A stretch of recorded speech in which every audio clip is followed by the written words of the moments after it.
जल्द में देता हूँ। जल्द तुलसी रोपाल कर लेते हैं तो इनको एक सुंदर सा फूल मिलेगा। जल्द नहीं पाल कर खाए तो इनको मार मिलेगा। देखते हैं दोस्तों अनंत पाल कर पाते हैं या नहीं। मुझे चैलेंज मंजूर है, मैं भी पार कर कर दिखा देता हूँ कि इतना आसान चैलेंज तुमने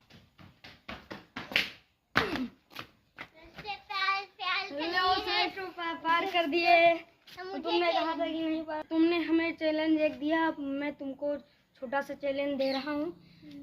यहाँ ये जो पत्ती है ये वाला, ये छू सकते हो कि नहीं? तो तुम छू कर दिखाओ। तो ये वाला आपको एक हम ट्रॉफी देंगे। नहीं छुपाएगा तो मार देगी।